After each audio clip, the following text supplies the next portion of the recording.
ईश्वर या धन? आप क्या चाहते हैं? एक बार एक नगर के राजा के यहाँ पुत्र पैदा हुआ। इस खुशी में राजा ने पूरे नगर में घोषणा करवा दी कि कल पूरी जनता के लिए राजदरबार खोल दिया जाएगा। जो व्यक्ति सुबह आकर सबसे पहले जिस चीज को हाथ लगाएगा वो उसी की हो जाएगी। पूरे राज्य में खुशी का माहौल छा गया। सारे लोग खुशी से फूले ना समा रहे थे। कोई कह रहा था कि मैं तो सोने के कलश पर हाथ लगाऊंगा, किसी को घोड़ों का शौक था तो वो बोल रहा था घोड़े को हाथ लगाऊंगा। इसी तरह सारे लोग रात भर यही सोचते रहे कि सुबह वो किस किस चीज को सबसे पहले हाथ लगाएंगे। सुबह जैसे ही दरबार खुला, सारे लोगों का राजा ने राज दरबार में स्वागत किया।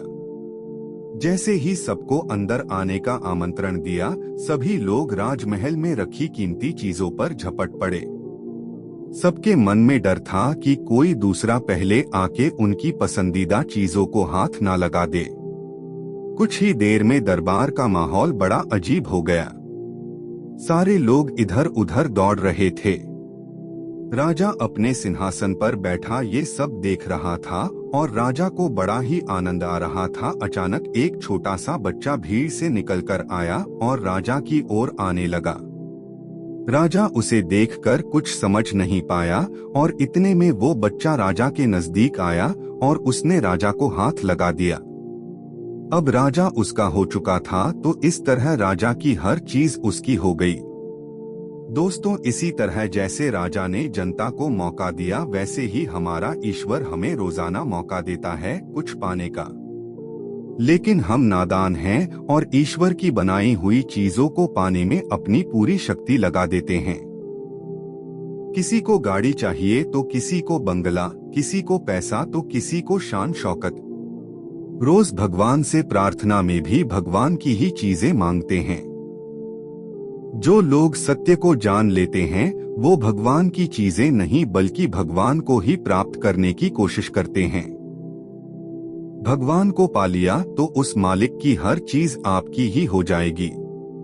तो फिर क्यों मूर्खों की तरह दिन रात उसकी बनाई चीजों को पाने में अपना कीमती समय गवाते हो? उस ईश्वर की स्तुति करो, उसे पाने की कोशिश करो, फिर उसकी हर चीज आपकी हो जाएगी। दोस्तों, कहानियां हमारे जीवन में बहुत महत्वपूर्ण रोल अदा करती हैं। ये कहानी भी आपको एक अच्छी सीख देगी, ऐसी हमें पूरी उम्मीद है। आप इस कहानी को पढ़कर नीचे कमेंट बॉक्स में अपना एक कमेंट जरूर लिखिए। धन्यवाद।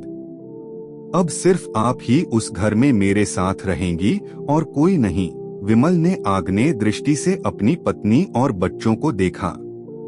कामनी को भी बहुत पश्चाताप हो रहा था, किंतु उसकी हिम्मत नहीं हो रही थी कि वो सरस्वती से आंख मिलाए।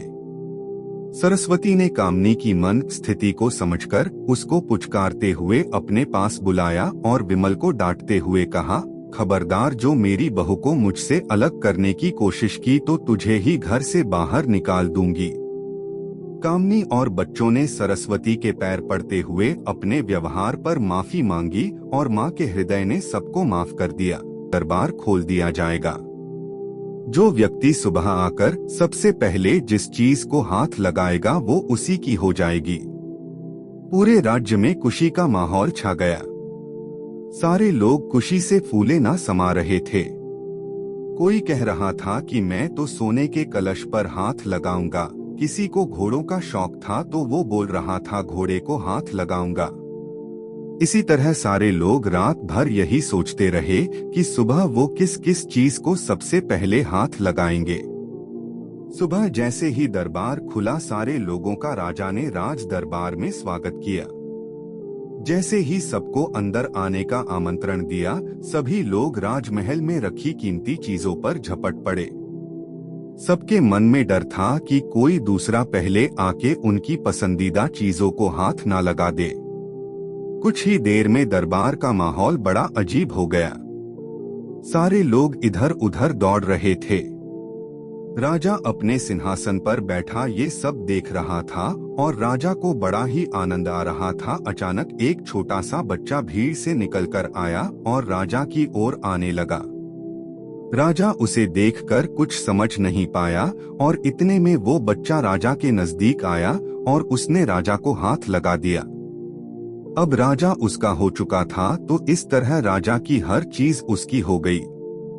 दोस्तों, इसी तरह जैसे राजा ने जनता को मौका दिया, वैसे ही हमारा ईश्वर हमें रोजाना मौका देता है कुछ पाने का। लेकिन हम नादान हैं और